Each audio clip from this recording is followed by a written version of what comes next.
Welcome, everyone. Hopefully, you're in the right place. This is about investment and retirement strategies. My name is Karen Washington, and I am going to be a facilitator and moderator. I work at Rise and Root Farm, which is located in Chester, New York, maybe about 30 minutes from here. So I'm going to introduce my panel for this session. To my left is Olivia Watkins, who is a farmer, and her family owns a farm called Oliver's Organic Farm. Next to her is Kevin Egolf. He is part of the local farm fund.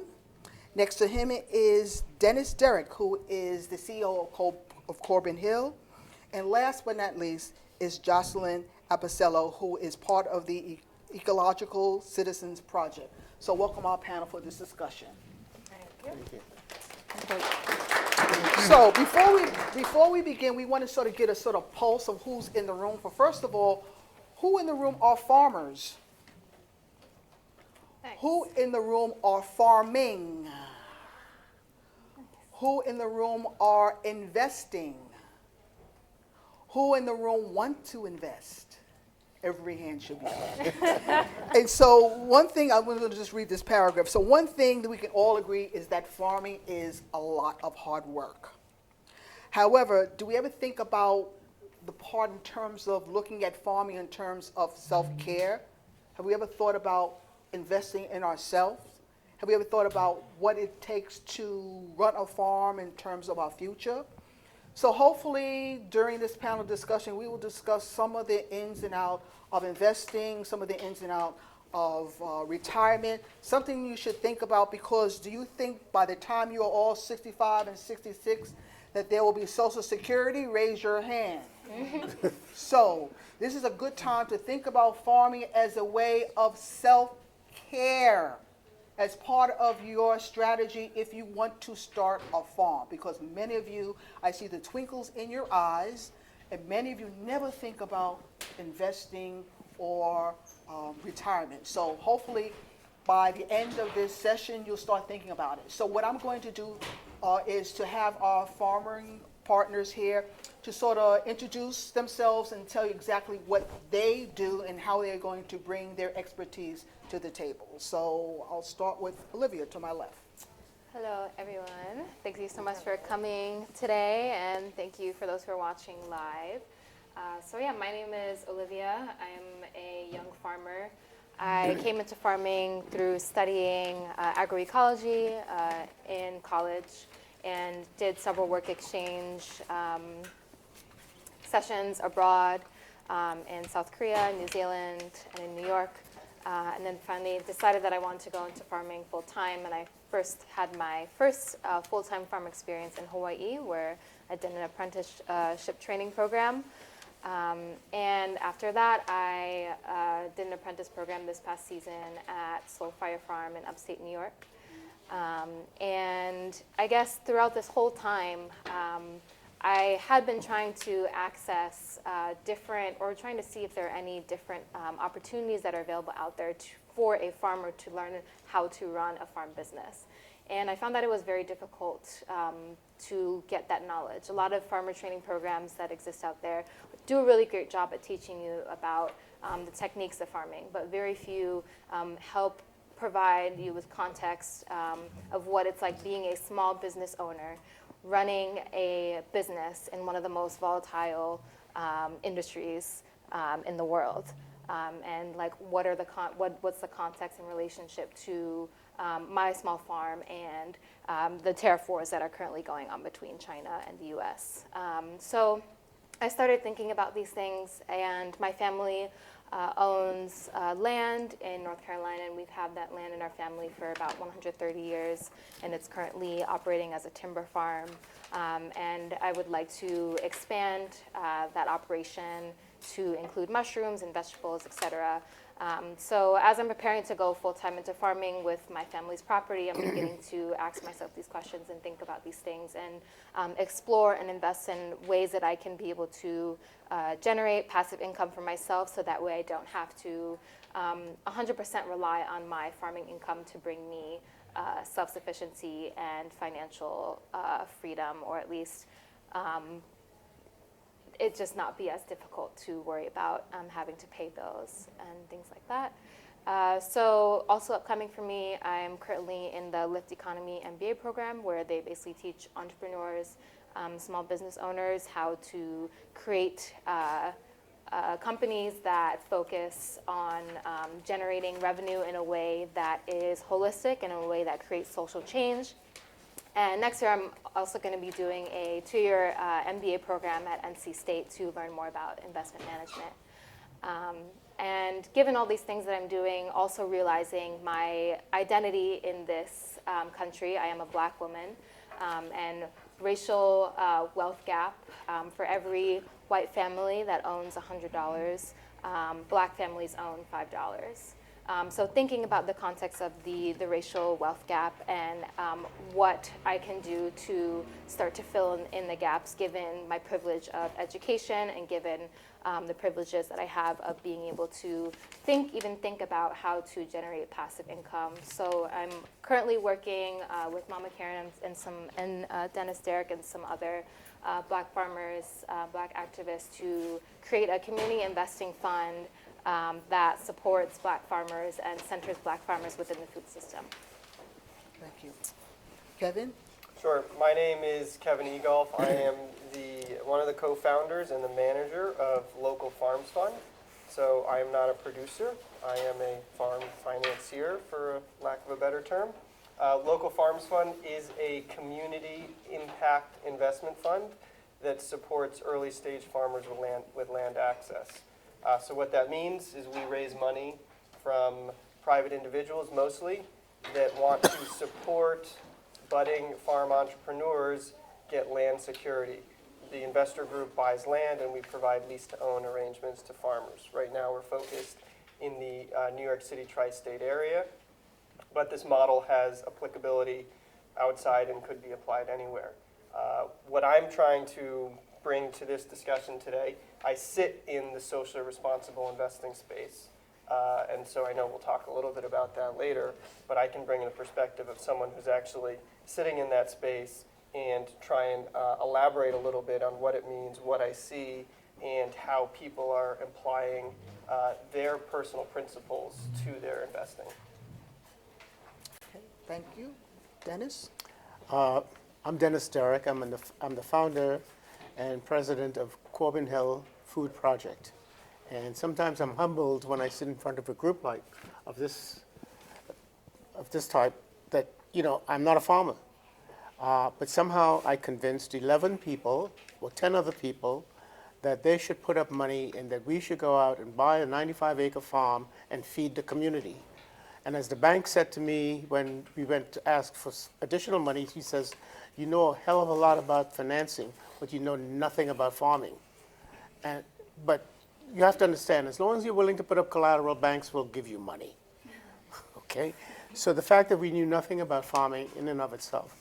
The $770,000 that we put up, 72% of it came from blacks and Latinas, not the Latinas, the all women on the Latina side, which was really a profound statement as regards who we were, what we wanted to do, and how we wanted to make the kind of change and reframe the conversation around food. I think it's important to also note that since we knew nothing about farming, we ended up with a hub model in which we started off with 4 farmers the first year. Given all of the racial issues that you have, farmers weren't eager to come to us. As a matter of fact, none of them applied for the jobs that we had because they figured that, these groups, they really don't know anything about farming, et cetera, et cetera, et cetera. But we started with 4 farmers, one of whom became the Commissioner of Agriculture and became our champion, Richard Ball. And we grew in the space of 4 years to 42 farmers realizing that we do pay our bills, we do make orders, and that cumulatively in that 4-year time, we had spent $600,000 buying produce. So in a sense, they were responding not to our values around sovereignty and racial equity, and to what we would call decision-making power in terms of sharing that. They were really responding to the economic realities of their own particular community. I have no objection to that. Give me good quality food And us being able to make the link between what was being grown in Schoharie County with a population of 30 per square mile and being distributed in the South Bronx with 30,000 residents per square mile was fine with us. At the end of our 5th year, we changed our model.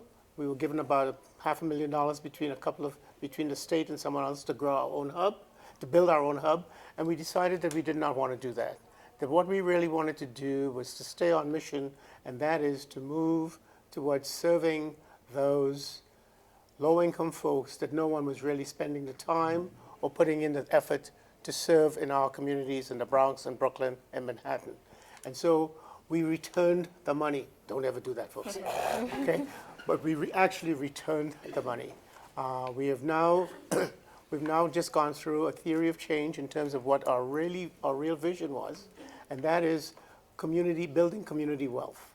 And much of what I'm going to bring to you today or contribute is what role Corbin Hill, the actual farmers, played towards that creation of wealth and the importance of land. And secondly, essentially, the experiences that we've had around financing. Thank you. Okay, Jocelyn. Hi all, thanks very much. I'm so happy to be up here with you. My name is Jocelyn Apicello. I am a farmer right up here in Putnam County, so just about 20 minutes away at Longhaul Farm. We farm on a little bit less than an acre and have a 50-person CSA, but we also have livestock, pigs, turkeys, chickens, and I've been doing it since 2011, so I'm almost aging out of being a young farmer. And I did that as a career change, and I'll get to that a little bit later through the questioning, but I'm also in the world of public health. So a lot of my income is not just from the farm, it's from actually working off the farm, which I know many farmers do, and I'm sure some of you will go into as well. So I teach, I'm a professor at the Bard Prison Initiative and at William Patterson, so I get to teach courses on public health. And I also have a small nonprofit, which we call the Ecological Citizens Project, which does a lot of community organizing up in Putnam County, where I'm based. But I think one important thing to note is that I got into farming because I wanted to be able to retire. I thought of farming as like a livelihood choice that would give me enough skills and stability and community power and community wealth so that when I was ready to age out of it, I would have enough other forms of capital, not necessarily financial or economic capital, but the other forms of capital to draw from as I started to get older. So some of you may think, oh God, if I go into farming, how am I ever gonna make enough year by year to put away to grow my finances for when I become 65, 75, 85. But if you just flip your way of thinking, which is how I got into it, it's like this is actually the reason I am farming, because it really roots me and gives me a lot of confidence in a future. But we will get a lot more into the ideas of actually where you can invest, socially responsible investing, how much does it take, and all the different methods as Karen asked all the wonderful questions. So thanks very much. So I think I need to sort of talk a little bit about me and how I got to this point. So I'm 64 years of age. I was a physical therapist at the time and loved my job. I started investing when I was 23 years of age. I got that from my father. Traditionally, it was through IRAs and KEOs, and then I got a job that had a 401k in which they would take 10% of my salary and they would match it.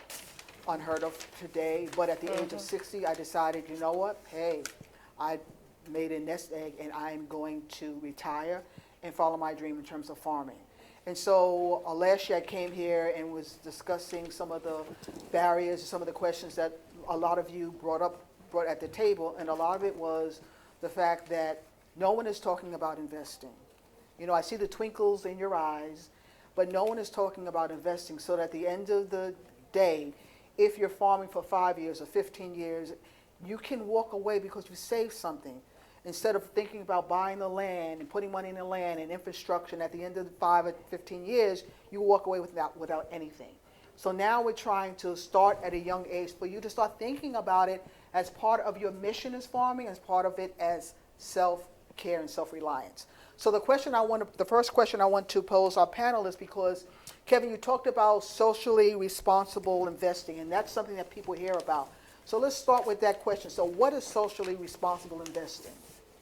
Sure. So you'll hear the acronym SRI, Social Responsible Investing. Some call it Sustainable Regenerative Impact. But conceptually, it's all the same. It is making an investment with a social and environmental purpose alongside your goal of making a financial return, right? So an investment is making a financial return, and SRI is having secondary goals, non-financial goals in doing that investment. And fortunately, the space of SRI has grown significantly. Even in the sort of the 5 years that I've been doing it, I've seen tremendous changes. And there are opportunities at very easy levels, and something that I know a barrier for a lot of folks is they think, well, investing is more for people with a lot of money, or it's not something that I agree with because I don't want to put my money with Wall Street. And there are things that align with, I'm sure, the principles that everyone in this room has, even if they're varied. So that's just sort of the high level, and we can dive in later about some of the specifics of SRI if we have some time. Anyone else want to add to that? Yeah, I'd like to add to that, because Corbin Hill has a very much a community orientation, and so one of the more important pieces around when we talk about socially responsible investing is the fact that we are now working with organizations that are extractive of our wealth in our community. Too many, whether it be banks also. I mean, sometimes you don't think of the options that you have even with banks. So that, for instance, there is a reason that we bank with a cooperative bank that puts the money back into the whole area of agriculture, and not only that, provides us each as investors in that bank with a dividend every year. In other words, they're not taking that money out to give to shareholders who absolutely may never have ever seen a farm.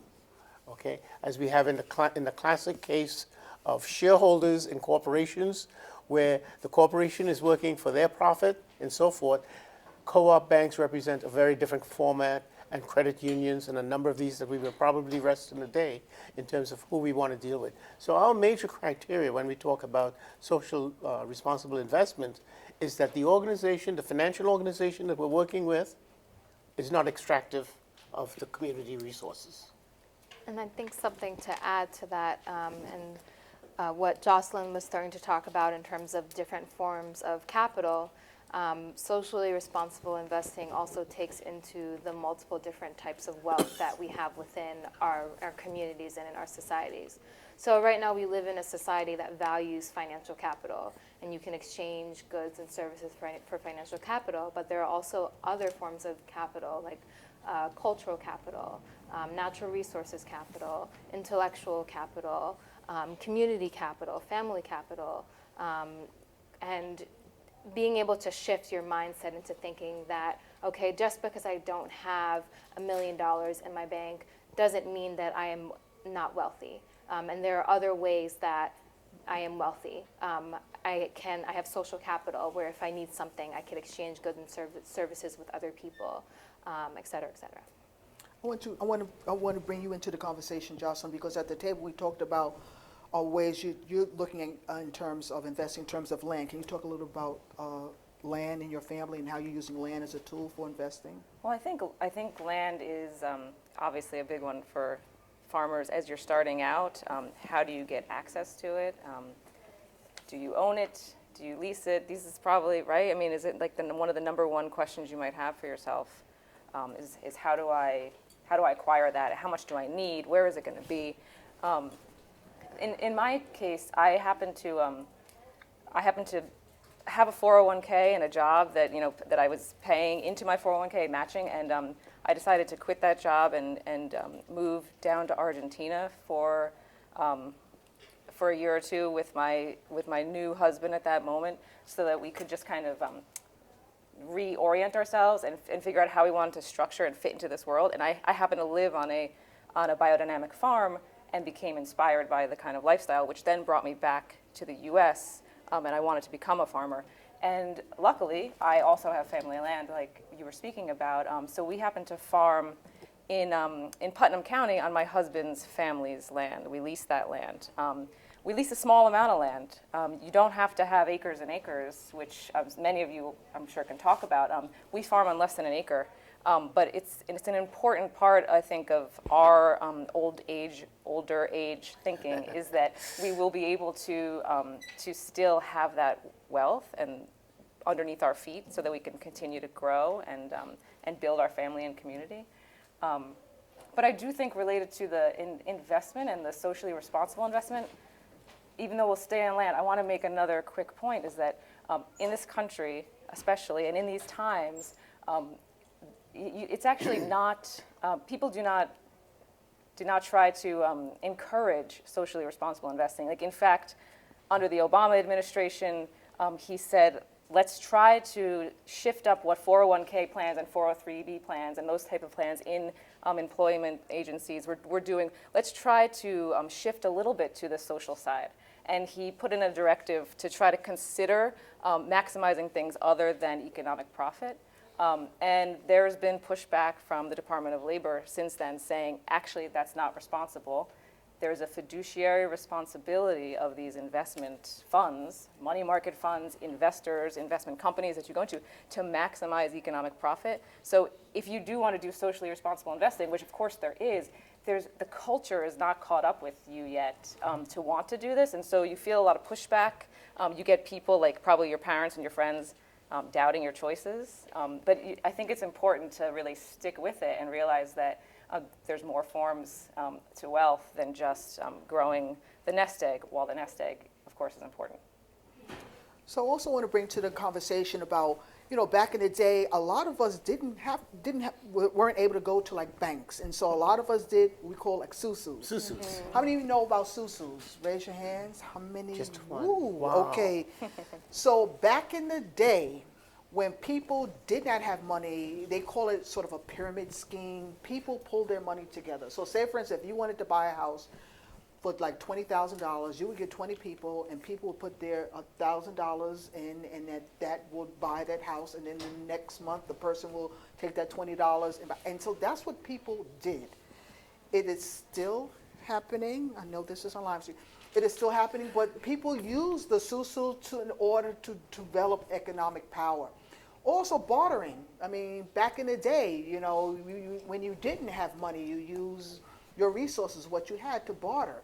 And so I want to bring in terms of the conversation about investing, what are ways that people are using the investment tool? Because we talk about dealing with capitalism, and so some people want to, say they want to invest, but how do they go about investing, and that sort of replicate the capitalistic system? So does anyone sort of want to answer that in terms of what they're doing as an alternative to capitalism, or is that a bad Well, word? if I may offer one framing of it, is the fact that at one point, and Karen is right, we're talking about a capitalist system that just simply does not work for many of us. It certainly doesn't work for low-income people of color in many respects. And we're also talking about an alternative, what we would call economy, that many of us are talking about. And that alternative economy represents a mechanism that many of you are going to find that one foot is in one side on the capitalist side, and the other foot is on the other, and you're going to be doing quite a dance. Mm-hmm. And so the variety of different ways in which you're pooling money on one hand. So for instance, during the 60s, when many of us pooled money and you went to Chase Bank to buy a house, they would immediately say, show proof of the $20,000. Who loaned it to you? And they would still turn you down, okay? But essentially what happened was, and I was part of that group educating some of the folks at Chase, they began to understand the cultural pieces around susus, and that the money wasn't just loaned to you, it was part of a commitment to a community of people. And so they began to accept that. And so you will find yourself in many instances on one side, so that many folks, the hardest thing that everybody talks about is a co-op, or And in some ways, you have some things in the capitalist system that works very well for you. So that a group of you getting together to do an LLC, in which you can pass through, because I always believe if you're gonna make it, you have to find a way to keep it. You're not at this stage of your lives where you want to give it back if you make it. Okay? You want to keep it. So an LLC structures, the kind of legal structures you may think about that may be capitalist, that you're using to the advantage, that you pool your money from a susu, but you're working with it in another legal form. And this is what I mean when I say one foot is in one camp and the other foot is in the other. So you have to think creatively, because all of you really are trying to build a new kind of society with a new kind of economic structure that is not very supportive, as Karen says, as you said, in terms of who it will support. So you have to think creatively in terms of the two economies that exist side by side and which ones you want to use to your advantage. So a question I want to also put out there is that, so we have people here that are interested in investing. How should they invest? What sort of recommendations would you like to give these young people in terms of investing? Where do they start? What should they look at? Well, one thing I would say as a small farm owner is if you want to make money so that you can start investing, you have to pay yourself. And I think that's something that many farmers don't do. I'm guilty. And but paying yourself allows you to first of all generate that income that then also you can collect Social Security and Medicare on, so that you can invest. You can't collect Social Security if it happens to be there in those older years unless you pay into the system. So paying yourself is really important. And something that Karen brought up, which seems so simple, and it is to have automatic drawdowns out of your account into a separate type of investment or savings account. I'm sure people will get into the specifics of those different kinds, but for example, as a small business, you become a sole proprietor or a partnership or an LLC, and there's different types of IRAs or IRAs, however you pronounce it, that you can open up, which I'm sure you know a lot about, like the Soul IRA and the Simple IRA, where you're able to actually, even though you don't have employees necessarily, you can actually still open these up and maximize what you put into it and be able to draw down like any kind of traditional or Roth IRA. So there's one that I threw out there. Anything? And With some basic definitions, though, Yeah, maybe. Yeah. in terms of everyone knows what a Roth is, and who does? Okay, Explain. Some definitions may help. You want me to go? Yeah. Finance guy. I got labeled sitting in the finance industry more directly. So before I jump into some definitions, we're starting to throw out some language here. This is the language of investing.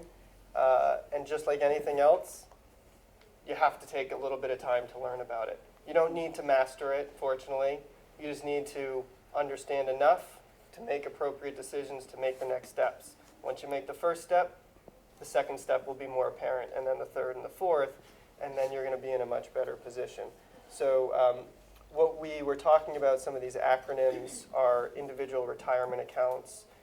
Basically, they are tax-deferred savings accounts, so you put money into it, and it grows over time, and you either pay taxes before or you pay taxes after, so you're not paying it as it grows. They are very, very important within the United States for wealth creation for retirement. They're essentially what companies used to give out as 401ks. You can get one of those for yourself as an individual, and you can put money into it. And that's really an important first step for everyone, is taking a little bit of money off the table and putting it towards retirement. It doesn't have to be a huge amount. Exactly. Yeah. There's this thing called compound interest. We're not going to go there.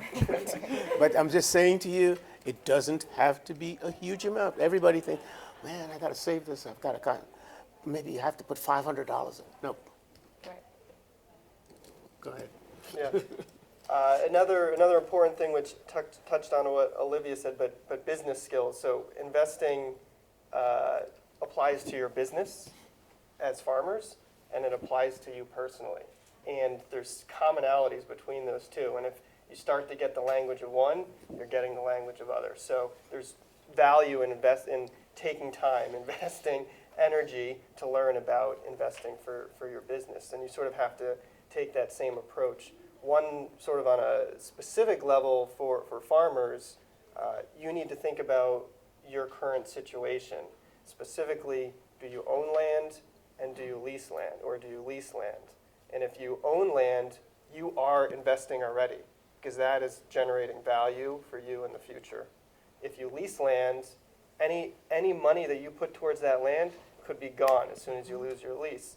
And so that's a factor. If you own land, you may be thinking about investing differently than if you lease land. If you lease land, you really need to think about these external investments a little more. And just one additional thing, if you own land and you're thinking about investing in the land, in terms of your business, there's two types of investments. There's investments that are going to make your farm operation more profitable, but might not actually add value to the land. And those are two different things, and you can think about them differently. And they're also different. Wait. I just would also add, like, in order to reap the later benefits of owning land or building equity in land, you have to sell that land. Like, you could live on it, which Right. is also a kind of wealth, right? But I think that tying up equity only in land leads to needing to sell land in Yes. order to reap the benefit, which I just, That's if we could move yes, away from yes. that, I think our system in America might benefit. It's a very good point. You should not be relying on the land as your retirement, because then it's going to force you to sell. And when you sell it, you don't have control over what happens to it. Right. So those are different investment vehicles, right? So there's like investing in equity, which is, if you're investing in land, or if you're investing in a business, or you're investing in organizations, to own a share of whatever that asset is. And then you're also investing in debt. And so there are a bunch of different funds. There's actually a fund called PV Grows, which is a really great model that is doing work in the Pioneer Valley in Massachusetts, where they are trying to create a more economically sustainable local food economy. And so investors would invest in debt, and they would get notes where the notes would then be given to farmers, or the notes would be given to food businesses, restaurants, and then they set an interest rate to which the business would then pay back the fund, and then the fund would pay back the investors. So there are other ways to generate income that not only allow you to have investments and generate that income, but also allow you to invest in other people. So I think investing, even though it is a great way for us to generate money and to generate passive revenue, we also have to think about it and how can we use this tool to create more equitable food systems? How can we use this tool to uplift our fellow farmers as well? So that's something that we need to also shift, like how can we use this tool to help and support our communities? Another thing I just want to bring out is, like, sometimes when I speak to young people, the first thing they'll say is, I can't invest. And so looking at like alternative models is like, back in the day, there was the piggy bank. And so like every time you went to the store and you made change, you put it in the piggy bank, right? Or if you made change, you would stick something underneath the mattress. I mean, it's just getting into that realm of thinking about what to do with extra money that you have. Also think about, instead of always using the banks as an institution, there are the community banks, and also, what are the... Like the credit union? Credit unions, exactly. Credit unions, whereby, again, we're talking about ways not of extracting money, but ways of bringing money back into communities. And so credit unions in your municipalities are another way in terms of investing money, putting money back into the communities. And I think also that we need to bring about, and I think this panel is hitting a target, is that how do we invest in people? How do we invest in our fellow farmers? And I bring that up because what comes to me time and time again is people come up to me and say, they just purchased 14 acres of land or 25 acres of land. And I'm saying, well, what are you doing with that land? Well, we're going to start growing the land, knowing that there are farmers, young farmers like you that need land. How about people with 20, 30, 40 acres of land? Put aside 5 acres. And 5 acres can be given to 5 farmers that can farm on 1 acre. We're doing that right now in the Rise and Root. And so we need to think about, when we talk about investors, not always about money, but how are we going to invest in the new group of farmers that are out there when it comes to land distribution? So again, I want to sort of bring back and have us discuss about some alternative ways that you have found, that the panel has found in terms of using that strategy of investing besides investing in capital. What are some of the ways that you found successful, if any of you? I think one thing for you all to consider, that I consider especially, is the investment in the other forms of capital. So I'll talk just quickly about your own health and about social capital. You have to keep yourself healthy. If you are a farmer and you're using your body, you want to maintain the strength and vitality of that late into life. I mean, the average age of retirement for farmers in the country is 74. So we already, as a profession, retire later than most people are anticipating. And some of us don't even consider retirement as a possibility because we don't want to. We want to be farming until the day we may croak, right? So maintaining your own health is very important. So taking care of yourself, not foregoing treatments. And it may sound silly to think about it, but we do have a system that makes you not think about it, right? It makes you think, well, as long as I have health insurance in my back pocket, I'll be fine. But health insurance is not what you need. You need health care, you need healthy nutrition, you need to stay physically active, you need people around you to take care of you in case you fall into ill health, like a surgery, right? So I think one really important thing to think of, which is hard when you are young, like age-wise young, is to invest in your own physical health and well-being. And the other one, which I said I was going to talk about, Social was capital.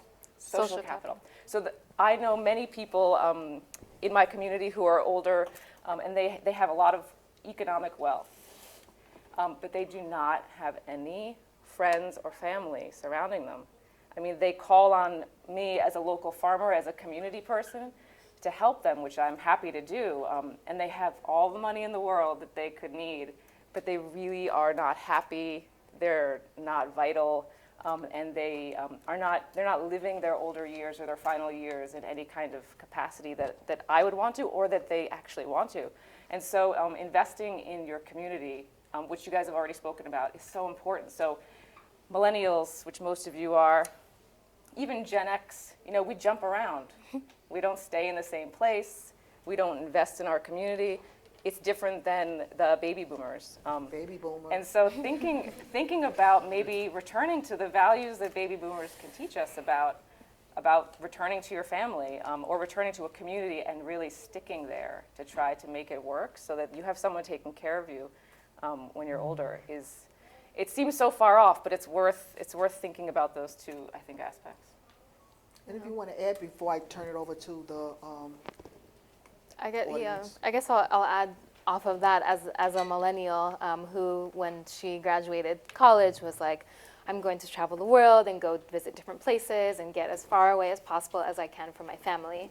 And that was really great until I started to seriously think about, like, okay, what kind of trajectory am I on? Where do I want to end up in life, and what do I want to dedicate my life towards doing? It all kind of came back to being with my family and being on my family's land. And something that my father told me always when I was younger, and still to this day, says that he says that when you're alone you go fast, but when you're with your family you go far. And so that not only applies to your immediate family, but also to your extended community. So what are ways that we can stick with each other? And that's not to say that I have a perfect family. My parents definitely get on my nerves. But it's the values that we carry, that we are interested in creating a community that outlives us all, and that is able to sustain one another. And everyone brings different skills and different strengths to the community. And so what does it look like for us to be able to put together a cohesive community that can then progress forward? So with my family and our land, it's, as I said before, it's been a timber farm. And we left so the land has been in our family for 5 generations, and we left the farm about 2 generations ago because of economic hardships, racial prejudice, Jim Crow, et cetera. But coming back to the land with my family has required a collective effort of me, the farmer, who is interested in not selling the land to real estate developers and who's interested in maintaining a farm and producing food for the community. And then my parents, who not only have more money than I do as a young farmer, but also have a lot of social capital and are connected to a lot of different individuals who can support me in any way. And then the nurturing, loving care of my grandmother, who is very supportive and very loving. And those are just some of the pieces that have allowed us to start going back into this process of setting up our family farm and realizing that, this is something that I could not have done alone. And so I want to challenge you all as you're on your farm journeys. I know when I first started out, I definitely felt very isolated and like I was the only one who was doing this type of work. Look at the people around you and see who are the people around you, how can they help, and what are the skills that they have that can help you to create and help you manifest your farm dreams. Excellent. Dennis, you want to say something? Yes, I think this concept of community is something that, we should not take lightly. I think of community when I start off by saying I have no brothers or sisters, nephews, aunts, uncles, etc. And so I have built a different kind of community, but it's a bigger and broader community of people who, none of them knew farming, but invested money in a farm. That means that there's some kind of trust and faith that we have. And likewise, having that small group make the decision that the 95 acres we have, they have to turn it over to a broader community. And so we are now in the process of passing on those 95 acres to the community we serve, in which they are going to own it and have governance over it. And so this sense of community covers a wide range of areas that you will find spaces that you can fill, and that you will find that in many ways your success is not going to depend upon just what you do, but what you do jointly with others as part of a collaboration, a part of a community, or however else you decide to define it. So think not just in terms of yourself, but think in terms of the broader partnerships, community, the social capital, all of these things that you want to bring together. Kevin, you want to add before I open it up to the audience? Sure, I want to stick on that comment of community and also go back to something Dennis talked about of straddling, alternative capital with traditional capital. And I think everyone hammered home the points about how important personal community is. But there are opportunities wherever you are in the United States to invest more traditional capital in community structures that Dennis has talked about, that all of us up here are talking about. Those exist, they just require more work to find.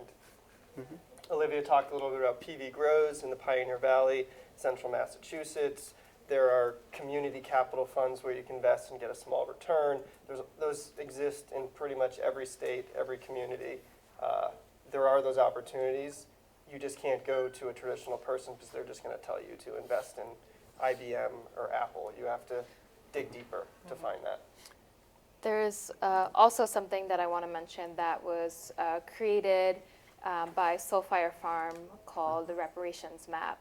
And it's not something where there's an expected financial return, but basically this map has a database of POC farmers that are across the country that are starting up different farm projects and that need access to capital, need access to resources, access to land, access to community, and they've created this online database that basically puts a call out to the world and says, we need these types of resources.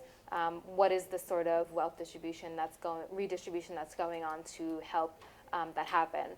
And so, that's also another form of alternative investing, is that when you invest in someone who may not have had as many opportunities because they have been systematically oppressed by society, you are investing in uplifting their social capital and community capital and other forms of capital, and in turn, you're investing in creating a more equitable food system. One last point I want to bring about is also investing in terms of knowledge. I think that's something that we don't do in terms of so many people know a lot of things but never want to sort of share that knowledge. And I always remember a saying that I read at the Harlem Liberation Library, each one teach one. If you don't know, learn. If you do know, teach. And so many of us have knowledge around farming, around finance, but we never share it. And so if we're thinking about investing into the future of our young people, especially the conversations I have with a lot of elders, I am a baby boomer, is that how do we capture that knowledge from our elders so that it's passed down to the young generation so that they don't have to make the same mistakes that we made back in the 60s. So with that, I'm going to open it up to the audience because we wanted this to be interactive. We want to hear from you exactly what's on your mind, and hopefully that we can answer some of the questions that you have in terms of investing. So don't be shy because I will call on you. So question, yes. And say it loud because you're on live stream and we'll have to repeat it. So you can stand up and say it. Okay. To project it. Yes. So I'm a third-year farmer, and we just bought land finally after 3 years of leasing land, and we feel really good about it, but we did just put most of our life savings into our land, and we don't want to rely on our land as a retirement plan. So I guess what would your advice be to me and to other young farmers who chosen to buy land finally, and how do we move forward, not like making the mistake of relying on our land as a retirement? I would say one thing. Do you want to repeat the question? Yeah, so how do we keep land in our family without relying on it as a resource? So what are the alternatives that we can do to make money, be self-sufficient? One thing I would say is that in these times, a lot of people opt out of public systems. So people spend a lot of money on private school, say. So if you find yourself in your situation, go to the public schools and avail yourselves of public services that are meant to be for the community. Another thing is a lot of people spend a good portion of their income on childcare. If you ever hit that mark and you need to have someone take care of your young children, or you need to have someone take care of your older or elderly parents or relatives. So trying to find ways to avoid putting your money that you have now or that you will earn in the next few years into those other systems, and being able to keep it more for yourself so that you can either invest it in the ways that we talked about, or invest it under your mattress or a piggy bank. But I mean, trying to think of ways to not participate in the current, the dominant system that we've created, which makes you institutionalize everyone, pay for everything, and consume. So think of ways to just get out of that, which I guess, I don't know if that's helpful, but it's hard to be counterculture like that, but trying to buck that as much as you can is a way for you to actually keep a little bit more of your hard-earned money with you and your community. And for young farmers and farmers in general, there are a bunch of different programs that if you do decide to look for public health that USDA offers, depending on where you're specifically farming, I'm not sure, but USDA has grants, and they also have loans at significantly lower interest rates than banks. And then also looking at if there are any cost share programs that you could apply for with USDA.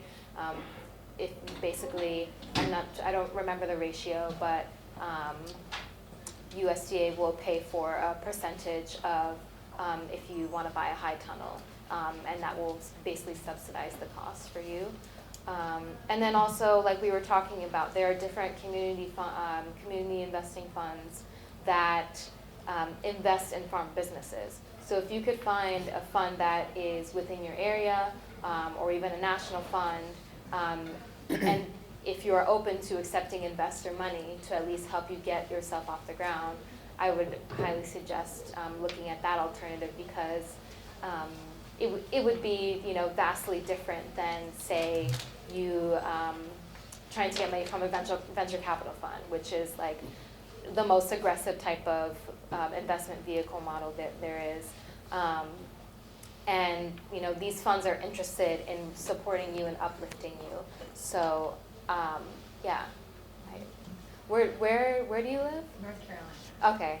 I could probably, after, connect you to a couple of resources. And the person right behind you who will be the keynote speaker will be able to That's help true. you. Yeah. Also, I think a point that Jocelyn brought out was really important to remember to pay yourself.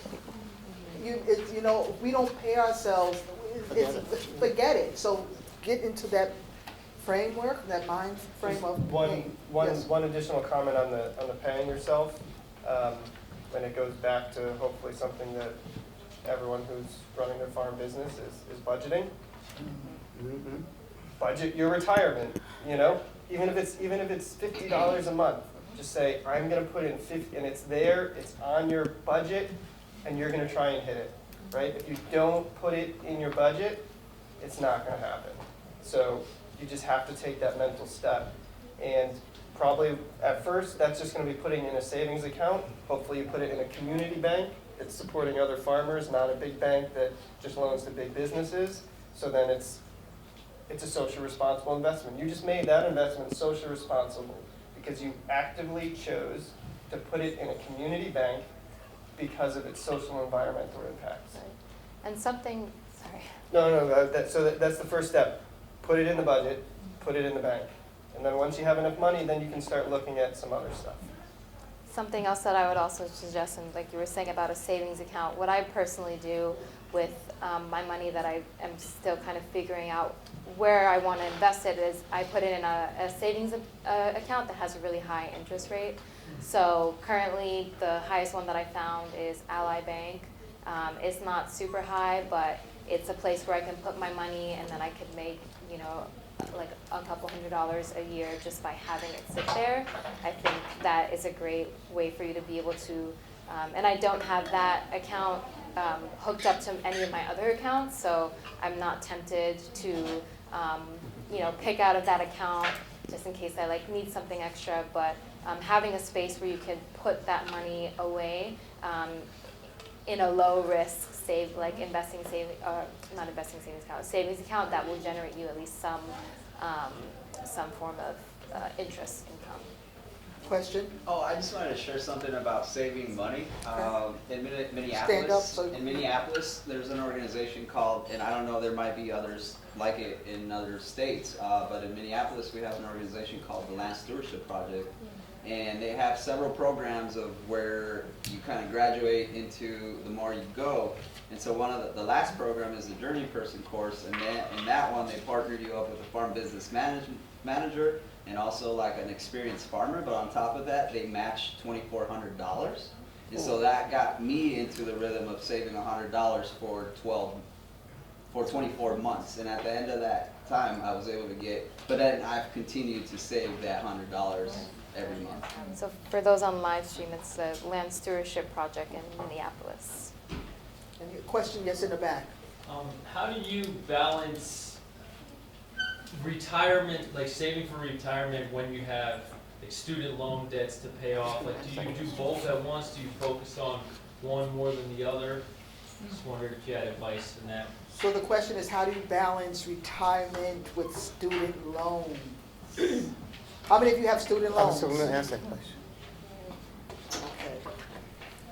I just pay into both. I budget for my student loan payments and then for, you know, putting stuff aside on a monthly basis. What do you do? Do you have student loans? I don't have student Yeah. loans. I can't say anything on that. I had student loans. I had 2 children. One was at Notre Dame, the other one was at Virginia Tech, and so I had to do a Parent Plus loan. Oh. Yes, and so I think what Kevin said is about budgeting, you know, I mean, part of it had to go to the student loan, but I had to make sure that even if it was $5 or $50, that at least I took part of that money and put it towards myself and savings. And so you just have to find a way where you can structure yourself and do it. So budgeting is very, very important. Good question, yes, Mine is long-winded, so I apologize. okay. My Speak husband, loud then. yeah, my husband and I work for a non-family member. We're not related to our boss, but we have a plan for taking over his farm, for transitioning it. And people ask us like what our plan is, and I think there's a lot of fear on our part or for us because we don't have a contract right now. We're working on it, I know. But what has happened in the 4 years that we've been working together is our boss took out a loan to build us a house that he's paid off for us. Like they have ensured that we could have a family. We have 2 kids since we started working for him. So there's been a lot of kind of alternative investments in each other, and we're very committed to each other. So then what we gain is his mentorship, his knowledge, like that kind of capital coming our way. And for him, he trusts that there's a future for the land that he's farmed for 4 years. So it's like an exchange of alternative capital going both ways. And so now we're thinking about how to support him in his retirement and how to not value the land, like that can't be, because that's not going anywhere, right, ideally. And how to support him, and basically the idea is for the farm to be able to pay him a pension, essentially, to care for him after he stops working on the farm, cover his life expenses, and be prepared for long-term care if he needs, and have us be able to inherit the land at a certain point and be able to buy different assets of the farm. So it's a very complicated, fluid thing, but when you talk about people who have such knowledge that they might not have an opportunity to share, and young farmers who don't have access to land, like there are people out there, if you can find those relationships and take out the dollars, like that's not what our relationship is based on. It's based on exchanging different kinds of capital. So I don't know that that's relevant to anybody else or that like we're just a very unique situation, but I think trying to shift the paradigm not only from like the young farmer's perspective, but from very experienced farmers who are willing to invest in young people in these different ways. I don't know if that resonates or makes sense, but. I think that resonates, and there are a lot of land trusts.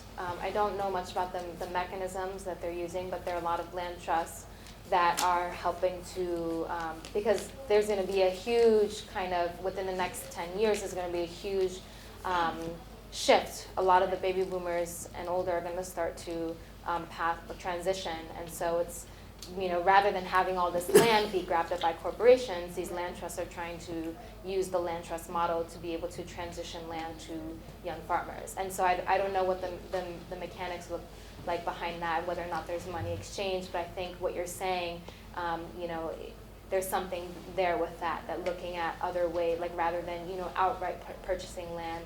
Because I imagine that some of these land trusts also put agriculture easements or conservation easements on the land to maybe make the land cheaper for farmers to purchase. But yeah, what you're saying about the ancestral and elder wisdom is so important, and like what are the ways that we can make that bridge the gap versus us young farmers having to start from scratch and learn everything from scratch. So definitely. But you also raise a very important question or issue, and that has to do with long-term care, which I've always seen as part of a retirement plan. Mm-hmm. And the reality is, you folks all need to get it within the next 3 to 5 years, even though the laws are changing drastically. Because the price of it, once you get to 40 or 45, is prohibitive. So are you talking about like life insurance with the long-term No. care No, rider no. on it, or? Long-term care. Long-term care is separate. Right, in case something happens to you, that you can get a home health aid, that you can get physical therapy, that you can get care unrelated to hospitalization. I have long-term Absolutely. care.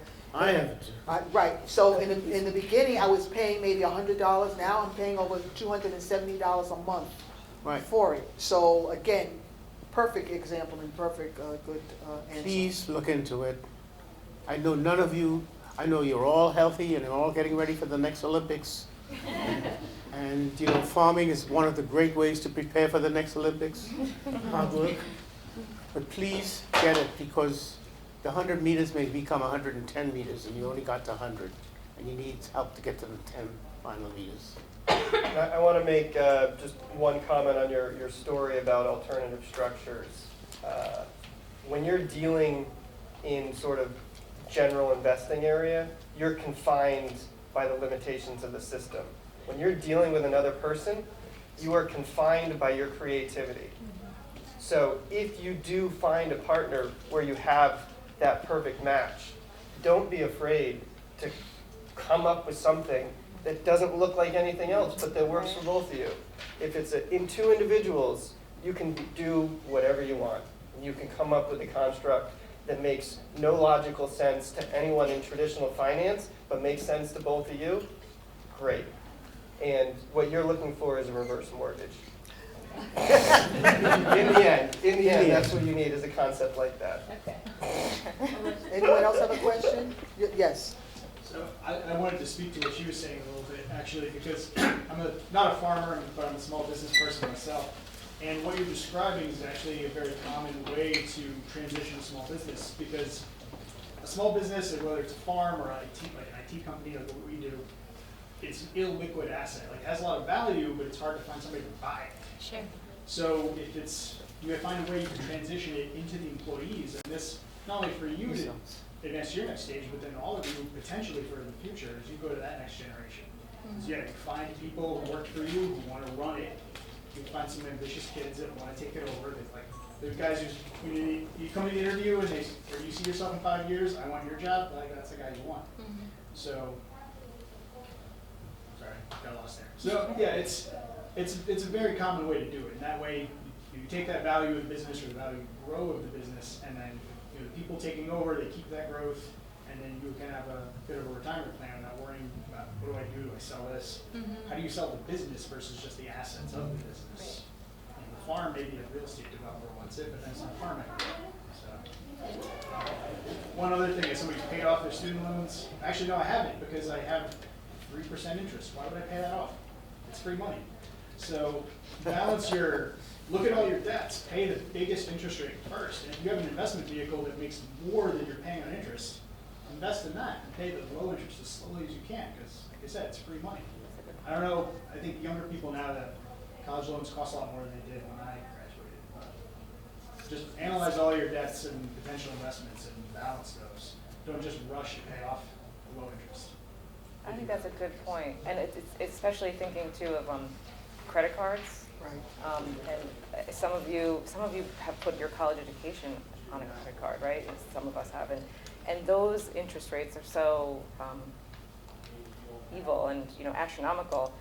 You need to be paying those off first. You actually need to not be using those if you can avoid it. Although we have to, given how much we have to consume. But yeah, really thinking and managing how many credit cards you have and what you use those credit cards for, and what kind of purchases you make, and budgeting how to pay those off, so it doesn't keep accruing those crazy interest rates. Yes, credit is very, very important, especially if you are a farmer and you want to purchase land and you want to purchase equipment.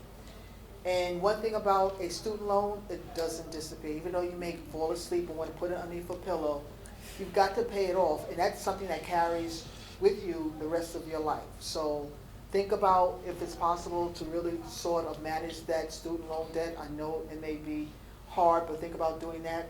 And also looking at your credit score, and making sure, like we just said, that you're not paying 19-21% interest on a credit card. Because again, if you're looking to farm, you're going to need equity, and you're going to need a way to go to a bank and ask for more money for infrastructure and for materials and equipment. So that all just comes into, we talk about farming and farming in terms of self-care, thinking about retirement and investing. Any other questions? Yes. It seems like most people just have trust in IRAs and they trust long-term care insurance. And for me, is it weird that I'd rather just put money under is it weird not to trust those? It seems like, everyone I talk to is just. Because That's we've what all they been, do. we've all been fed Should we the repeat same the question? lines. Should we repeat the question? Yeah. So you were She's saying. asking, is it weird to think about putting money in the traditional like IRAs, whereby it may feel safe to put money, like under a mattress or a pillow? So the question is, I guess basically what doesn't feel weird, I guess, in terms of putting money in the capitalistic and trusting the IRA account or the system. These systems are very young, right? 401ks were invented in the 70s, and individual retirement accounts were invented in the late 1990s. These are all really, younger than you, some of them.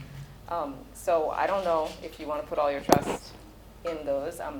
I diversify where I put things. Most of mine is under a mattress. I'm not telling you where I live, then. But because I don't necessarily trust the traditional system, although for some of the money is invested in socially responsible funds so that I can make a little bit of something I can draw down on when I'm 59 and a half, kind of idea. So I think, don't doubt yourself if you don't trust it, I would say. But I'm a farmer, not a finance person. Yeah, like all these systems that we're talking about, there's definitely, at least for farmers of color, back in the Jim Crow era, there were a lot of discriminatory lending practices that were being done by USDA. So, USDA would either deny loans to black farmers, or they would kind of delay the loans to black farmers. And there are statistics that show a significant difference in the loans that were distributed to black farmers versus white farmers, and how much land was lost from those discriminatory practices. So in 1930, black farmers owned about 30 million acres. In 2012, they owned 4 million acres.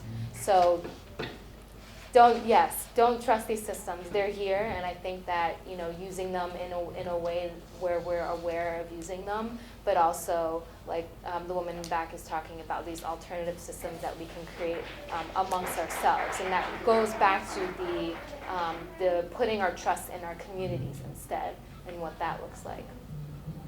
There's a very simple adage for investing: don't put all your eggs in one basket.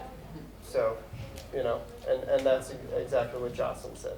She uses it because it's there and it's a construct, and she thinks it'll have value in the future, but that's not her sole trust. I would make a side comment from someone who sits more in a finance area, and I make this comment sort of about a lot of things. When your IRA has no value, no one's going to be worried about their IRA. You're talking about catastrophic events that would upturn the entire society. And so to me, I personally find it hard to see situations where our system would allow that system to fail, because if it does, The money everything's under your broken. mattress wouldn't be worth anything. Yes, either. yeah, exactly. So, you're still, by putting money in the mattress, you're still part of the capital system because you're holding the dollar. And it's the same dollar. So it's a way to think about it. And if you happen to work where a company is going to put money in your 401k, that's money that you're losing if they're matching it. So think about, losing money. I mean, if you have a company and they're asking you to invest and they're going to match it, take the opportunity to use that. That's money that you would never even think about. So think about that in terms of saving as well. I think too, maybe one thing to mention too, splitting it between student loans. I've put so much investment in my kids' financial future and haven't even thought about for ourselves, we're like, well, they're gonna need education, so we start saving for them. Yeah, we haven't balanced it for ourselves. So hopefully coming today, you think about that. Any other questions before? Yes, go ahead. So I'm a new independent contractor. That's where I'm getting most of my income from for like the first time. I'm wondering if you have any advice about how that changes how I think about investments, just because, you know, at the end of the year, I'm going to owe a lot more in taxes than I have ever before. So I'm kind of nervous and wondering about how people navigate that. What's the Deduct legal all structure? your expenses. Right, and open up an IRA, and yeah, I mean, I'm, like I said, I'm a baby boomer, so when I was an independent contractor, there was an IRA account and a KEO account. And so the IRA was $2,000, and the KEO was maybe about $6,000 or $7,000, and every year I would try to max them out to sort of bring my gross income down. So, and like Olivia says, max out everything, deduct everything. And pay quarterly if you don't trust yourself. Like, just pay your, you don't have to pay your taxes just when they send you the bill and when you're. You can also take out money into separate accounts. So there's a lot of online banking systems where you can have as many checking accounts as you want to and take a percentage of what you're bringing in and put it into an account that says taxes, say it's 20%. You take 20% of anything that's coming in and you put it into your tax account. You take, 5% of anything that's coming in, you put it into your investment account. And then by the end of the year, if you've been able to pay all those things that you need to pay, you still have that 5% that you've saved from everything coming in at erratic times, and you can invest it. So there's a repeat question in the back. So for the live viewers, I'm going to give a 2-minute synopsis. The question was, if I'm a contractor and I have a lot of income from contractors, which I haven't paid taxes on, what should I do? And 2 suggestions that came from the audience is, 1, if you don't trust yourself, you can pay your taxes quarterly. That way you're forcing you to take that income every quarter. And 2 is to open up a separate checking account and funnel in a portion into that account so that it's there for tax season. So before we end this portion of our panel, I want our panelists to say some final words, some sort of takeaways. So panel, what advice do you want to give our audience in terms of investing, in terms of retirement? Some final words and some thoughts? So Jocelyn, we'll start with you since we started and then with Olivia. I feel like we addressed a broad variety of ideas. I guess as someone who's, like I said, aging out of being a young farmer, but see myself hopefully farming for several decades to come, I got into farming so that I could kind of be outside of the traditional work structure or a traditional capitalist culture as much as I could. And so I think if you are in line with that, those kinds of values, to trust those values and to nurture them and find other people who are in line with those values, that meaning that you don't mind getting out of the economic and dollars-driven type of value system, but instead you, like we've all talked about so much, the idea of community, personal, human, social, and cultural capital types of things. I mean, trying to really find other things that you deep down in your souls and in your history really want to nurture, that the current system tries to tell you are not worth it, but I think we can all attest that they really truly are. My comments come from hearing some of the questions, and what it really comes back to is the fact that I think all of you here are thinking about a different kind of lifestyle, in terms of how you want to define it, and a different kind of economy that serves you and serves your community. And that's a very painful transition that's going to require lots of work on your part to be able to understand not only what this new economy would look like and how you can take advantage of it and create new forms, but also how you can utilize the capitalist system, which you're not going to bury tomorrow. Let's put it this way. It's always going to be there.